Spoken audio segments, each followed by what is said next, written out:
জন্ম হোক যথা তথা কর্ম করো ভালো।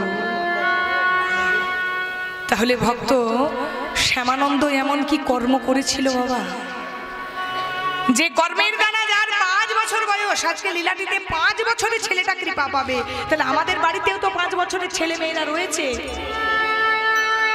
আমাদের বাড়ির ছেলেগুলো কি কৃপা পাচ্ছে মা? পায়নি। তাহলে সেই 5 বছরের শিশুটা কি এমন কর্ম করলো? বাড়ির বাগানে যদি একটা আম গাছ লাগান না মা, বড় হয়ে যখন ফলটা দেবে নাম হবে অমৃত আম। কিন্তু বাড়ির বাগানে একটা আমড়া চারা লাগিয়ে আমের আশা করলে হবে? হ্যাঁ, আমড়া গাছে আমড়া ফলে, আম গাছে আম ফলে। তেমন ওই ছোট্ট ছেলেটি 5 বছরে কৃপা পেল। ছোট্ট ছেলেটি আর কেউ নেই বাবা, 3 জন্ম আপনাদেরকে আস্বাদন করাবো। তত্ত্বটা আগে শুনুন। শ্যামানন্দের আগের জন্ম কে ছিল আর কি করে কৃপা হলো, তার জন্মটা সার্থক হলো এমন কি কর্ম করলো। আমি যদি বলি এই জন্মে সারা জীবন কীর্তন গাইবো কৃপা পাবো, হবে না। জন্ম জন্ম স্বীকৃতি পেতে হবে। ওই যে বললাম, কোটি জন্ম স্বীকৃতি না লভ্যতে, কোটি জন্ম স্বীকৃতি না থাকলে হয় না। ছোট্ট ছেলেটি আর কেউ নয় বাবা, সেই 5 বছরের শ্যামানন্দ হলো কৈলাস অধিপতি, কৈলাসের রাজা। কে গো? কৈলাসের রাজাকে বম বম ভোলে ভোলানা। তাহলে এতদিন বুড়ো শিবের কথা শুনেছেন, আজকে একটু বাচ্চা শিবের কথা শুনুন। তাহলে আজকে যে লীলাটি শুনছেন সেটা শিব ঠাকুরের লীলা। শিব ঠাকুরের 3য় জন্ম বা 3য় অবতার, এই জায়গাটা বুঝে নিন। শিব ঠাকুরের 3য় জন্ম হয়েছিল মেদিনীপুরের মাটিতে। শিব ঠাকুরের 2য় জন্ম অদ্বৈত আচার্য নবদ্বীপের মাটিতে। শিব ঠাকুরের 3য় জন্ম প্রভু শ্যামানন্দ মেদিনীপুরের মাটিতে। আর এই জায়গাটাই আমাদের আজকের আলোচ্য বিষয়, প্রভু শ্যামানন্দের কথা। তাহলে এবার আপনারা শুনুন, এই তত্ত্বটা একটু জেনে রাখুন যে শিব ঠাকুর কি করে মর্তের মাটিতে এলো। শিব ঠাকুর মর্তের মাটিতে মেদিনীপুরে কিভাবে জন্মগ্রহণ করলো প্রভু শ্যামানন্দ রূপে। একটা ছোট্ট 5 বছরের ছেলে ভগবানকে লাভ করছে, এটা হচ্ছে প্রমোশন। কি চাকরি যেমন প্রমোশন হয়, মানে ওপর থেকে উঠছে। একটা ছোট্ট বাচ্চা ছেলে যদি কৃষ্ণ কৃপা পায়, এটা প্রমোশন। কিন্তু ভোলানাথ যদি মর্তধামে মানুষ হয়, এটা প্রমোশন হলো কি? এটা ডিমোশন হয়ে গেল। এটা কিন্তু অবনতি হলো। বাচ্চাটা কৃষ্ণ কৃপা পেয়েছে, এটা উন্নতি। কিন্তু শিব ঠাকুর মর্তধামে এসেছে, এটা কি উন্নতি করেছে শিব ঠাকুর না অবনতি করেছে গো? এটা অবনতি। তাহলে শিব ঠাকুর কি করে মর্তধামে এলো? এবার ঘটনাটা মন দিয়ে শুনুন।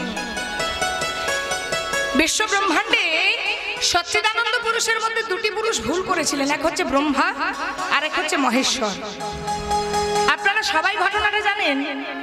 ব্রহ্মা ভুল করেছিলেন কোন দিন? ভগবানের সখা দিকে চুরি করেছিল আর গাভী দিকে চুরি করেছিল। সেই ভুলের অপরাধে ভগবান অভিশাপ দিয়েছিল, ব্রহ্মা তুমি আমাকে কাছে পেয়েও চিনতে পারলে না ব্রহ্মা, তোমায় আমি অভিশাপ দিচ্ছি। পরজন্মে তোমার এমন কুলে জন্ম হবে, ওই জন্ম হবে যবন কুলে মুসলমান ঘরে। যে ভগবানকে তুমি কাছে পেয়েও চিনতে পারলে না, সেই ভগবানকে চেনার জন্য তোমাকে তিলে তিলে আঘাত পেতে হবে। এমনকি এই নাম করার জন্য তোমাকে 22টা বাজারে বেত্রাঘাত করা হবে। ব্রহ্মা অপরাধ করেছিল, ব্রহ্মা শাস্তি পেয়েছিল।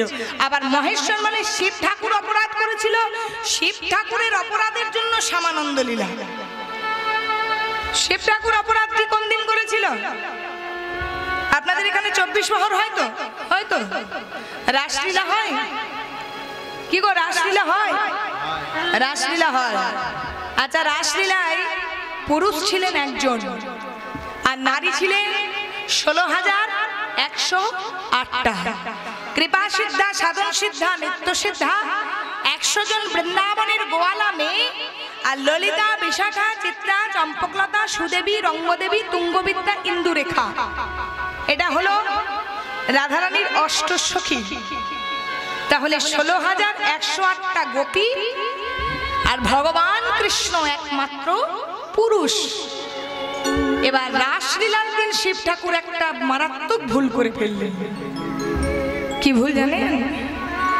ভগবান যখন খেলা খেলে তখন হয় লীলা, আর আমরা লীলা করতে গেলেও হয়ে যায় শুধুই খেলা।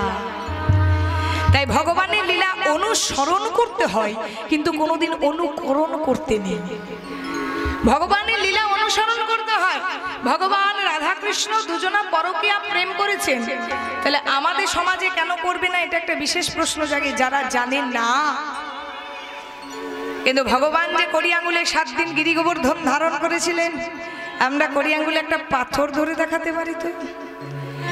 রাধা কৃষ্ণের প্রেমটা পরকীয়া, পরস্ত্রী, কিন্তু রাধা রানীর সৃষ্টি কোথায়?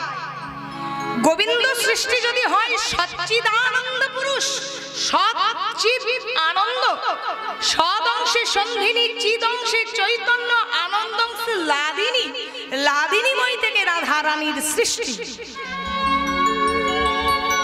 সত্যযুগে একটা ঘটনা ঘটেছিল।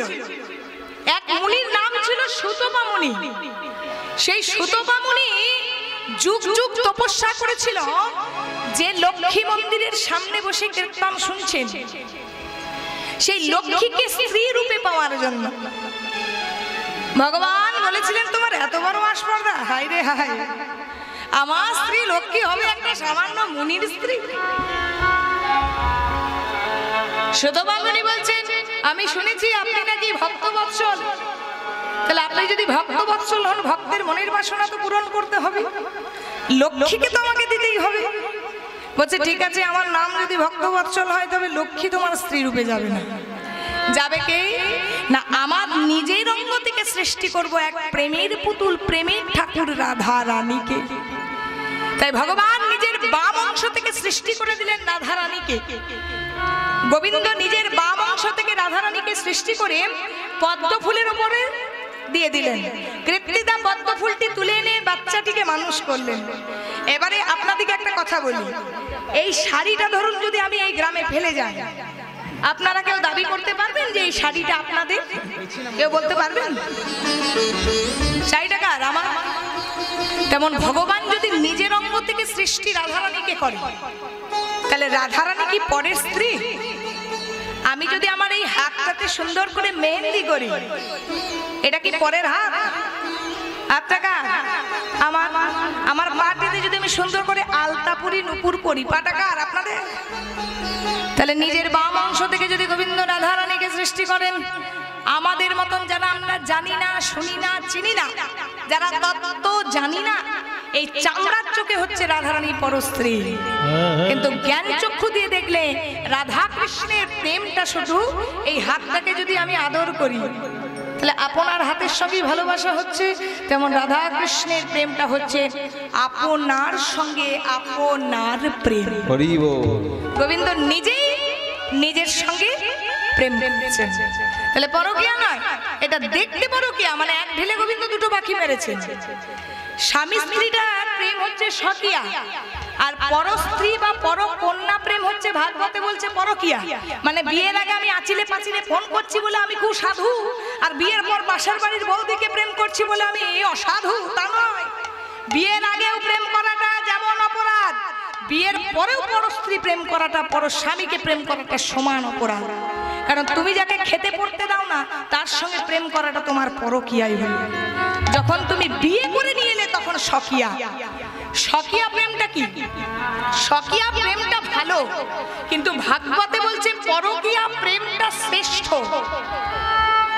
ধরুন স্বামী স্ত্রীর প্রেমটা ভালো, এই এত সুন্দর মেলা হচ্ছে, এই যে ধরুন একটা স্বামী যদি স্ত্রীকে একটা ফুচকা খাইয়ে দেয়, একটা আইসক্রিম খাইয়ে দেয়, তাহলে আপনারা কেউ দেখতে যাবেন কি না হাসবেন না আলোচনা করবেন? আলোচনা করবেন কি?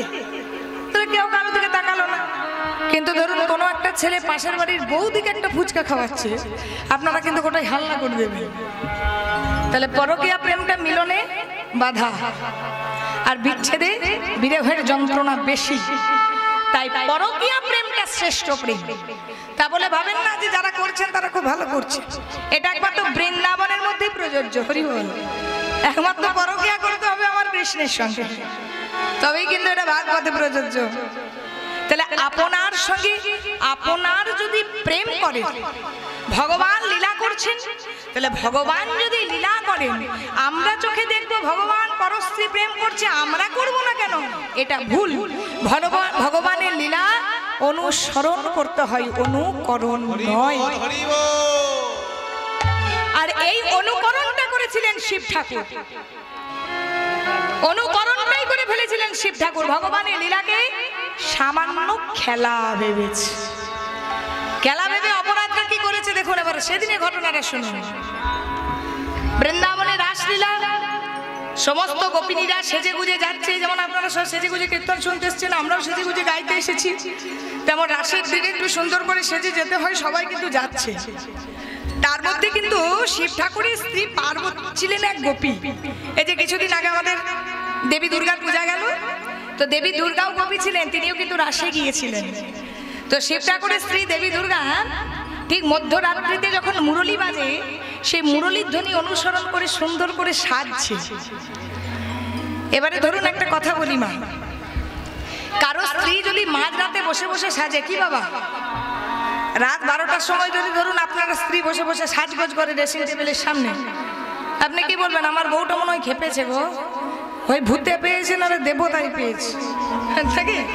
হঠাৎ করে মাঝরাতে উঠে সাজতে লাগিয়ে দিল, কি ব্যাপার? তেমন পার্বতী কিন্তু মুরলীর ধ্বনি শুনেছে, শিব ঠাকুর কিন্তু শোনেনি। তো মুরলীর ধ্বনি শুনে পার্বতী সাজছে, আর শিব ঠাকুরের মাথায় হাত পড়েছে, কি আমার স্ত্রী আবার এই মাঝরাতে বসে বসে সাজছে কেন? ও বাবা দেখুন রেডি হয়ে গেছে একদম সেজে গুজে। ও দেবী, বলি কানে শুনতে পাও না? এত সাহায্য কেন গো? এখন মধ্যরাত্রি তুমি এত ঘোমটা নিয়ে, বাবা এত সুন্দর সেজে গুজে তুমি কোথায় যাবে? আমি জানলে কি আর জিজ্ঞাসা করতাম?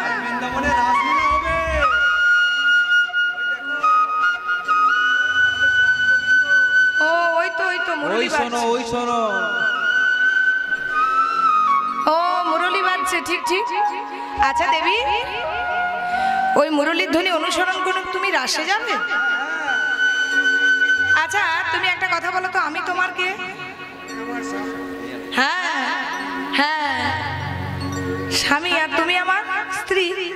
তাহলে তুমি আমায় ছেড়ে চলে যাচ্ছ? হ্যাঁ গো, স্ত্রীরা যখন কোথাও যায় স্বামী দিকে নিয়ে যায়। হাসলে হবে না মা, সত্যি বলো তো, এখনকার বউরা যদি কোথাও যায় তাহলে স্বামী দিকে সঙ্গে নিয়ে যায় না? নিয়ে যাবে কি করে বলুন তো? ছেলে দিকে স্ট্রং থাকতে হবে। হ্যাঁ বাবা, মেয়েরা দুটি বিষয় খুব এক্সপার্ট, এক হচ্ছে বিষ ঢালতে আর একটা বিষ নিতে। যত তাড়াতাড়ি মেয়েরা কানে বিষ ঢালতে পারে তত তাড়াতাড়ি বিষ ইনপুটও করতে পারে। ছেলেদিকে একটু না বিষটা নিতে হয়, আবার বার করে দিতে হয়, তবে ঠিক আছে। হরি বল। তো হ্যাঁ গো, তুমি যে চলে যাচ্ছ, তো আমি তোমার স্বামী আমাকে সঙ্গে নিয়ে যাবে না? তোমার যাওয়া হবে না। আমার যাওয়া হবে না? কেন যাওয়া হবে না? ওখানে পুরুষের যাওয়া নিষেধ। ও পুরুষ যেতে পারবে না? ও বাবা আপনারা যেতে পারবেন না, তাহলে বসে থাকুন, মেয়েরা যাবে কিন্তু। হ্যাঁ গো, পুরুষের যাওয়া না হয় নিষেধ হলো, তার নারী তো যেতে পারে। দাঁড়াও দাঁড়াও, হ্যাঁ গো মা, নারী তো যেতে পারে, মানে আমরা তো যেতে পারি, আমরা তো যেতে পারি। তো নারী যদি যেতে পারে, এক কাজ করো না দেবী, তুমি আমাকে একটু মেয়ের মতো সাজিয়ে দাও না, আমি নারী সেজে যাব।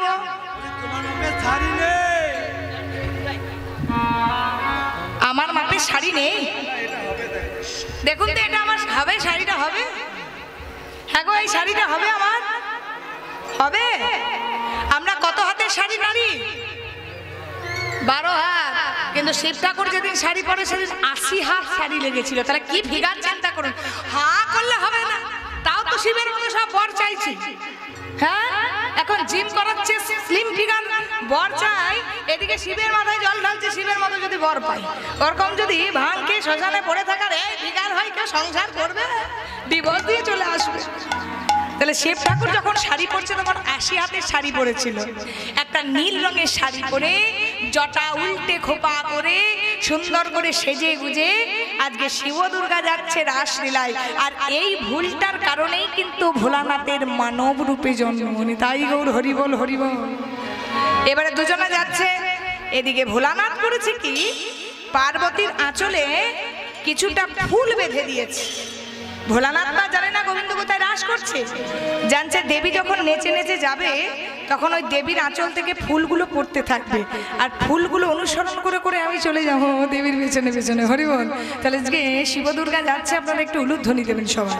নেচে নেচে যায় গৌরী যায়, আমার গৌরী যায়, নেচে নেচে যায় গৌরী যায়, আমার গৌরী যায়, নেচে নেচে যায় গৌরী যায়, আমার গৌরী যায়, নেচে নেচে যায় গৌরী যায়, আমার গৌরী যায়, নেচে নেচে যায় গৌরী যায়, আমার গৌরী যায়, নেচে নেচে যায় গৌরী যায়, আমার গৌরী। বাবা ভোলানাথ গৌরী পাচু পাচু ধার, বাবা ভোলানাথ গৌরী পাছু পাছু যায়, ওই দেখো বাবা ভোলানাথ গৌরী পাচু পাচু ধার, ওই দেখো বাবা ভোলানাথ গৌরী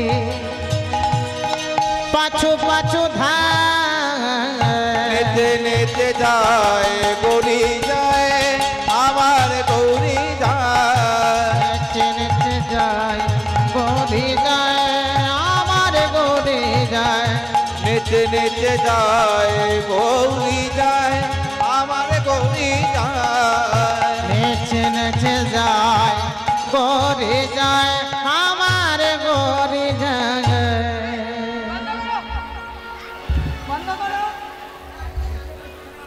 সব বন্ধ করো, চলো বাড়ি চলো। বন্ধ থাকবে থাকবে। আমার টাইম পেরিয়ে গেছে, কিন্তু হয়ে গেছে সময়। আমাদের পাশেই গান আছে, আমাদেরকে চলে যেতে হবে, এটা বলেই কিন্তু আমি বায়নাটা ধরেছিলাম। কমিটির কেউ নেই, দেখুন জিজ্ঞাসা করুন। বন্ধ হবে?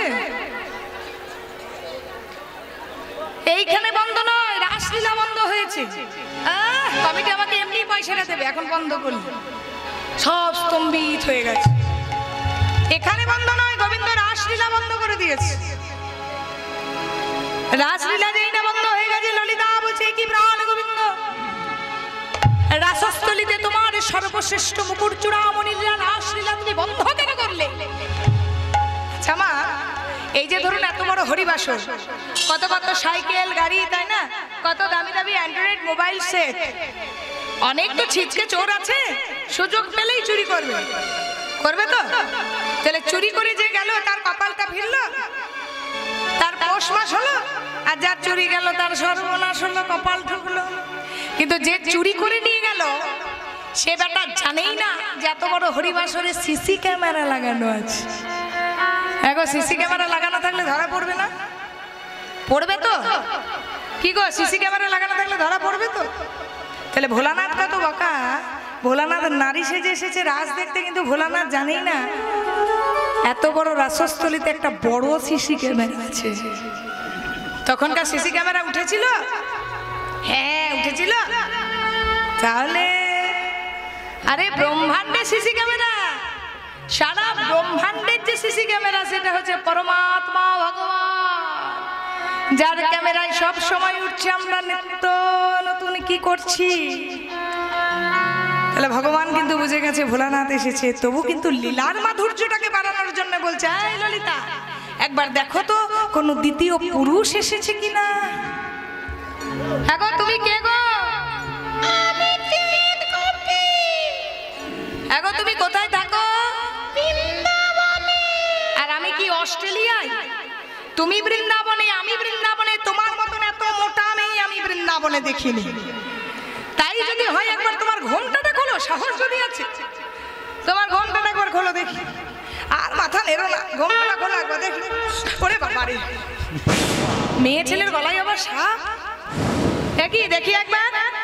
যেই না ভগবান বুঝতে পেরে যে ভোলানাথ এসেছে, আস্তে আস্তে ঘোমটাটি খুলেছে, সঙ্গে সঙ্গে দেখছে শিব ঠাকুর দাঁড়িয়ে আছে। একই ভোলানাথ তুমি? হ্যাঁ, তোমার এত বড় সাহস, তুমি আমার লীলাকে সামান্য খেলা ভাবলে, সামান্য খেলা ভেবে তুমি আমার লীলার মাধুর্যটাকে নষ্ট করলে। এই মুহূর্তে দাঁড়িয়ে তোমায় অভিশাপ দিচ্ছি, তুমি আমাকে সামনে পেয়েও চিনতে পারলে না, ধরতে পারলে না। অভিশাপ দিচ্ছি, তুমি আর ওই কৈলাস অধিপতি থাকবে না, তুমি হয়ে যাবে মর্তের সামান্য একটা মানুষ। প্রভু গো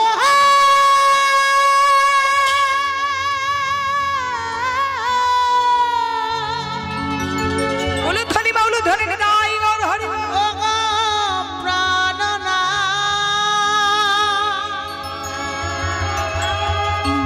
প্রভু গো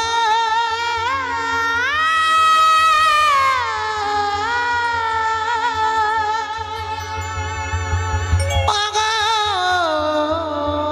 প্রাণনাথ।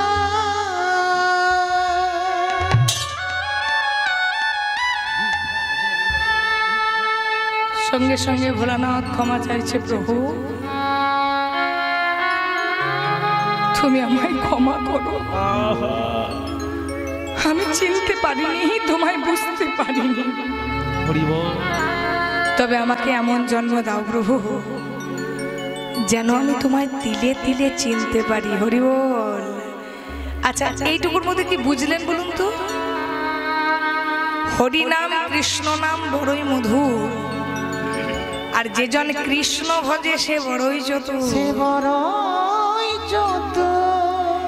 ভগবান অভিশাপ দিয়েছে তুমি মানুষ হও, ভোলানাথ তার ঘুরে অভিশাপ দিতে পারে না যে তুমিও মানুষ হও। একটু চালাকি করে কায়দা করে বলে দিল, প্রভু আমি যদি মানুষ হই, আমি যেন তোমায় তিলে তিলে চিনতে পারি। তার মানে কি, ভোলানাথের সঙ্গে যদি গোবিন্দ না যায়, তাহলে গোবিন্দকে চিনবে কি করে? হা হা, হরি বল। তার মানে প্রভু আমি যদি মানুষ হই, তোমাকেও মানুষ হতে হবে। হরি বল। এটাই হচ্ছে ভক্তের কায়দা, ভক্তকে কায়দা করে চাইতে হয়। কি বাবা, তাই না? ভগবানের কাছে ভক্তকে কায়দা করে চাইতে হয়। সরাসরি যদি বলেন আমাকে এই দেন ওই দেন, পাবেন না। যদি কায়দা করে চাইতে পারেন তাহলে কিন্তু পাবেন। ও ভোলানাথ, তুমি এত চালাক, আমি যদি তোমার সঙ্গে না যাই তাহলে তুমি আমায় চিনবে কি করে? তার মানে আমাকেও মানুষ হতে হবে।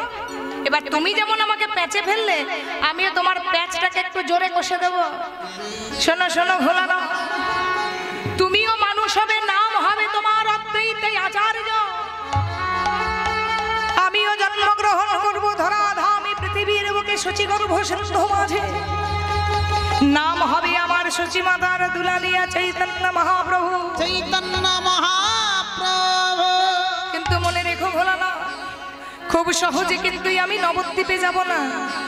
তুমি যদি প্রত্যেক দিন তিল তুলসী দিলে, এক গলা গঙ্গা জলে দাঁড়িয়ে হা কৃষ্ণ হা নারায়ণ বলে কাঁদিতে পারো, তোমার চোখের জলে আর গঙ্গার জলে যেদিন এক হবে, সেদিন আমি ধরাধামে অবতীর্ণ হব চতুর্ভুজ নারায়ণ অনাদি রাদি গোবিন্দ স্বতন্ত্র পুরুষ পরমাত্মা ভগবান আবির্ভূত হব শচীগর্ভ সিন্ধু মাঝে শ্রীমান চৈতন্য মহাপ্রভু।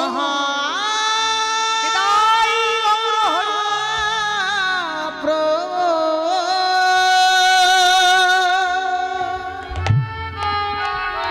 এবার জানতে পারলেন শিব ঠাকুর কি করে মানুষ হয়ে এলো অদ্বৈত আচার্য। অদ্বৈত আচার্য কি করে প্রভু শ্যামানন্দ হলো গো? আজকে প্রভু শ্যামানন্দের কথা শুনবো।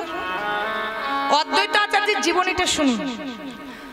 অদ্বৈত আচার্যের যখন 52 বছর বয়স, তখন চৈতন্য মহাপ্রভুর জন্ম। তাহলে 52 বছর ধরে কেঁদে কেঁদে ডেকেছে আমার ভগবানকে। এবার 52 বছর বয়স হলো, মহাপ্রভুর জন্ম হলো। মহাপ্রভু 48 বছর লীলা করেছেন। তাহলে 52 সঙ্গে যদি 48 যোগ করেন কত হয়? 100 বছর। 100 বছর ধরে ভগবানকে ডেকেছেন। কিন্তু আমার মহাপ্রভু চলে গেলেন, অদ্বৈত বেঁচে রয়ে গেলেন আরো 25 বছর। তাহলে 125 বছর ধরে যখন ভগবানকে ডাকলেন, ভগবান বললেন তথাস্তু। 125 বছর ধরে তুমি আমার ভজনা করেছো, ভজনায় কোনো তোমার খাদ নেই। আমি তোমায় আশীর্বাদ করলাম, এই জন্মে তুমি 125 বছর ধরে রাখলে, আগামী জন্মে তোমার জন্ম হবে মেদিনীপুরের মাটিতে, নাম হবে তোমার প্রভু শ্যামানন্দ। তোমার মাত্র যখন 5 বছর বয়স হবে, তুমি শুধুই আমার নয়, আমার প্রিয়তমা রাধা রানীর কৃপা পাবে। হরি বল, হরি বল। সেই অদ্বৈত আচার্য আশীর্বাদ পেল, পরজন্মে মেদিনীপুরের মাটিতে জন্মগ্রহণ করে মাত্র 5 বছরই কৃপা পাবে। হরি বল। তাহলে প্রভু শ্যামানন্দের জন্ম কোন জেলায়? মেদিনীপুরের মাটিতে। গ্রামটির নাম হচ্ছে ধারেন্দা ভাদুরপুর। একটা ছোট্ট গ্রাম, ছোট্ট গ্রামের একটা ছোট্ট পরিবার। পরিবারের কর্তার নাম কৃষ্ণ মণ্ডল, স্ত্রীর নাম দুরিকা মণ্ডল। কৃষ্ণ মণ্ডল আর দুরিকা মণ্ডলের একটা ছোট্ট সংসার বাবা। তো ছোট্ট সংসার হলো, অভাব অনটন কিন্তু তাদের পিছু ছাড়ে না। ছোট্ট সংসারে তাদের বড় অভাব মা, নুন আনতে তাদের পান্তা ফুরোয়। আসলে কথা কি জানেন না, জানি না আপনারা কতটা বোঝেন, যতক্ষণ না কাঙাল হতে পারা যায়, ভিখারি হতে পারা যায়, ততক্ষণ কিন্তু ভগবান মেলে না। কারণ অভাবে না পড়লে কিন্তু মানুষ ভগবানকে ভজনা করে না। যারা ধনী হয়, টাকা পয়সা থাকে, তাদের কিন্তু টাকার পেছনে ছুটতে ছুটতে সময়টা অতিবাহিত হয়ে যায়, ভগবানকে ডাকার মতন আর সময় থাকে না। কিন্তু যারা গরিব হয়, যাদের সংসারে দুঃখ কষ্ট বর্তমান থাকে, তারা ভগবানকে সব সময় থাকে। আরে দুঃখ মে যে হরি ভাজে, সুখে না ভাজে কই, সুখে না ভাজে কই। আরে সুখ মে যে হরি ভাজে, দুঃখ কাহা সে হই,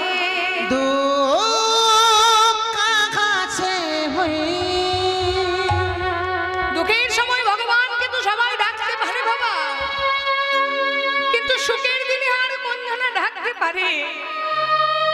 কিন্তু সুখের দিনে যদি কোনো জনা ডাকতে পারে বাবা, তার জীবনে কোনোদিন দুঃখ হবে না, তার জীবনে কোনোদিন কষ্ট হবে না। দুরিকা প্রত্যেক দিন ভগবানকে ডাকে, প্রভু এই অভাব, অভাব আর অভাব, অভাবের জ্বালা কবে মিটবে প্রভু? অভাব তো অভাব মা, যাকে ভগবান মেরে দেয় তাকে সব দিক থেকে মেরে দেয়। কেন জানেন? তার কর্মটা এতটাই খারাপ থাকে। তবে খারাপের মধ্যেও জানেন তো, অনেকের কর্ম এমন ভালো হয়ে ফুটে ওঠে এই জন্মের স্বীকৃতির ফলে। দুরিকার কর্মের জন্য হয়তো দুরিকা ভিখারি হয়েছে, কিন্তু তার আবার ভালো কর্মের জন্য তো ভোলানাথকে পেটে ধরেছে মা। দুরিকার ঘরে দুটি কষ্ট, এক হচ্ছে সংসারে অভাব, আর তার চেয়েও বড় অভাব তার সংসারে কোনো সন্তান নেই। আপনারা তো মা, আপনারা জানবেন, যদি বিয়ে হয়ে যায় 10 বছর 5 বছর, তখনও পর্যন্ত যদি ঘরে একটা ফুটফুটে ছেলে মেয়ে না হয়, তখন মায়েরা বুঝতে পারে যে কত কষ্ট। কারো ছেলে দেখলে, মেয়ে দেখলে মনটা ছটফট করে। কত মন্দিরে মন্দিরে মায়েরা মাথা ঠোকে, কত উপোস করে, কত মানত করে। কারো যদি 2-3টে মেয়ে থাকে, ভগবানের কাছে কত মাথা ঠোকে, প্রভু আমায় একটা ছেলে দাও প্রভু। কারো একটা ছেলে দেখলে কত মায়ের মনে কষ্ট হয়, প্রভু আমার একটা সন্তান দাও, সরো আমার একটা সন্তান দাও প্রভু। আমার এতগুলো মেয়ে হলো, আমার ঘরে একটা বংশ হলো না প্রভু। অনেক মায়ের কিন্তু কষ্ট হয়, আমার একটা ছেলে হলো না। তো দুরিকার ছেলেও নেই, মেয়েও নেই, শুধু নারায়ণকে চোখের জল দেয় আর বলে, প্রভু আমি কি এমন পাপ করেছিলাম প্রভু? আমার ঘরে অভাব, আমি পাশের বাড়িতে এক মুঠো চাল এনে ভাতের হাঁড়িটা বসাতে পারবো, কিন্তু আমার ঘরে যে সন্তানের অভাব, আমি কি পারবো আমার পাশের বাড়ির ছেলেটাকে আদর করে চুমুকে আমার ছেলে মেয়ের অভাবটা পূরণ করতে? আমার যে ছেলে মেয়ে থাকবে না, যদি না থাকে আমি পাশের বাড়ির ছেলেটাকে আদর করে নিজের জ্বালাটা মেটাতে পারবো মা? নিজের দুঃখ কখনো মেটানো যায়? দুর্গা প্রত্যেকদিন বলে, প্রভু তুমি তো দয়াময়, তুমি ভক্ত বৎসল, তুমি মধুসূদন, তুমি জগন্নাথ। প্রভু তোমার কাছে আঁচল পেতে আমি একটা ভিক্ষা চাই প্রভু। তুমি দয়া করে কৃপা করে আমায় একটা সন্তান দাও। আমি কথা দিলাম প্রভু, সেই সন্তানকে আমি কৃষ্ণ ভক্তিতে কৃষ্ণ কর্মে নিমজ্জিত করব। সেই সন্তানকে দাঁড়ে দাঁড়িয়ে কৃষ্ণ নাম বিলানোর জন্য পাঠিয়ে দেব। কৃষ্ণ নাম প্রচার করবে সেই সন্তান। আমি যখনই সন্তান জন্ম দেব সঙ্গে সঙ্গে তোমার জন্য সমর্পণ করব। কিন্তু প্রভু এই হতভাগিনী মায়ের আঁচলটা যেন শূন্য করে দিও না প্রভু। প্রতিদিন দুর্গা নারায়ণের সামনে চোখের জল ফেলে একটা সন্তানের আশায়, যে মায়ের সন্তান নেই না সেই দুঃখটা খুব ভালো করে বোঝে। দুর্গা একটা সন্তানের আশায় আঁচল পেতে পেতে ভগবানের কাছে প্রতিদিন ডাকে, ওগো ভগবান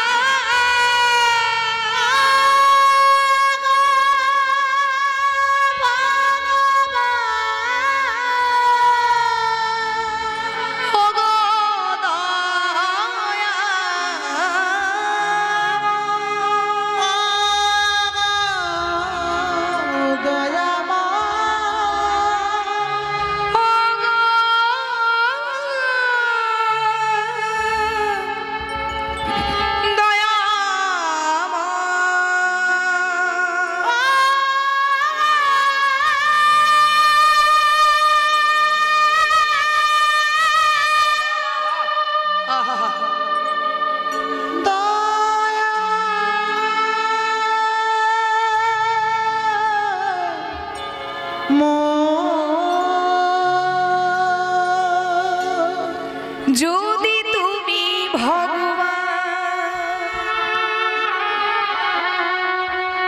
ভক্তের প্রাণ, তবে কেন দুঃখ ও গো দয়াময়,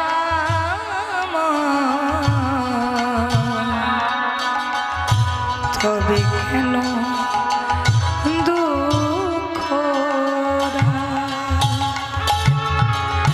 তুমি যদি ভগবান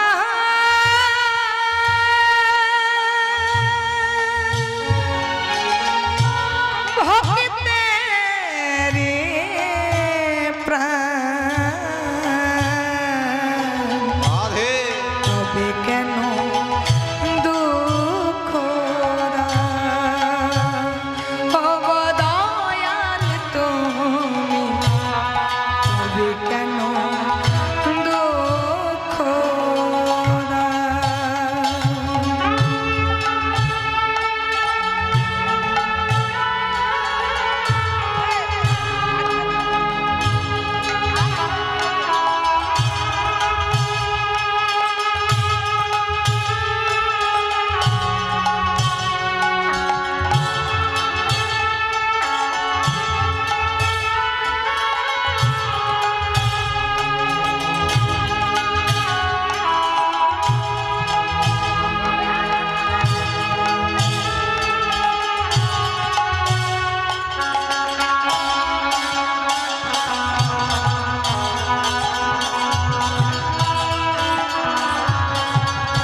তবে কেন দুঃখ দাও, ও গো কৃপাময়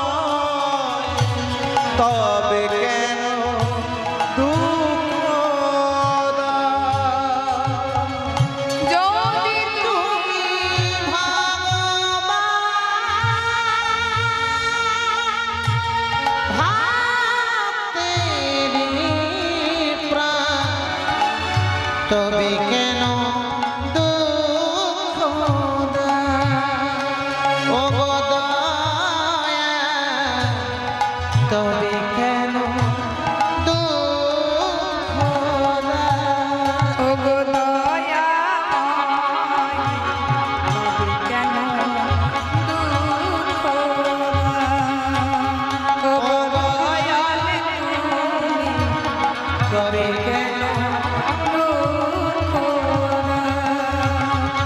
ওগো কৃপাময়, তবে কেন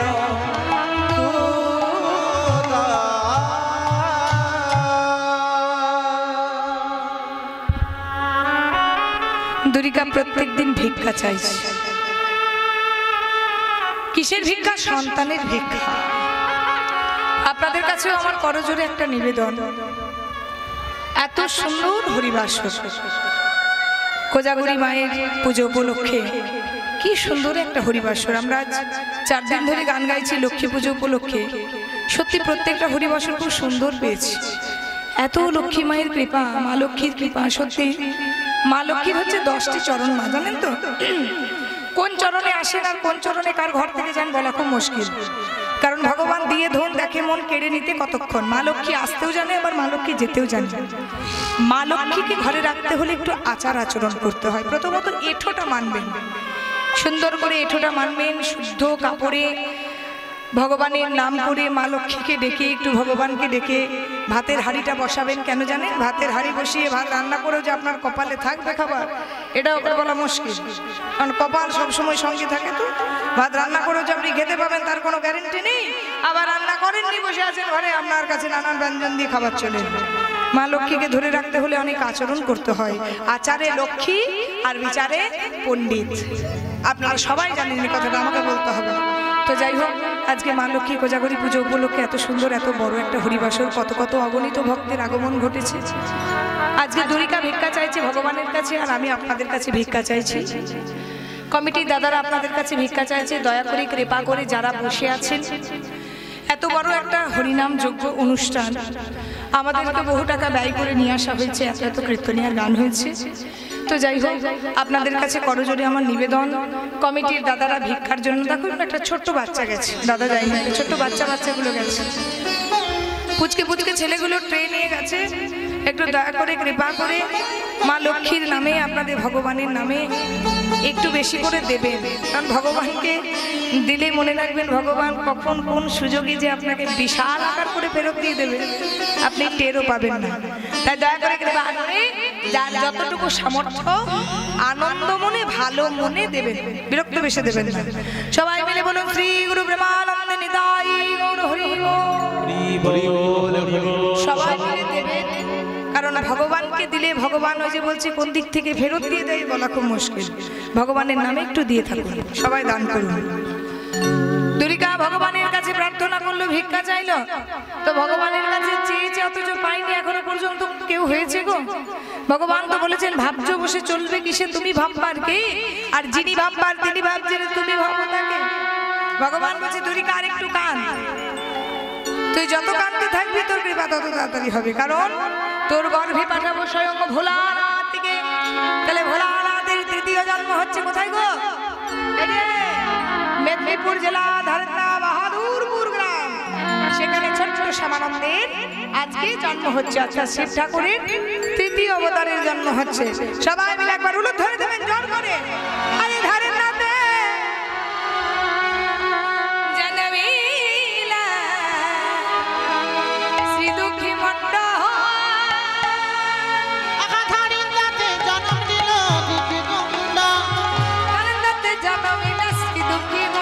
ওই ধারিনাথে জন্মিল শ্রী দুঃখী মন্ডল।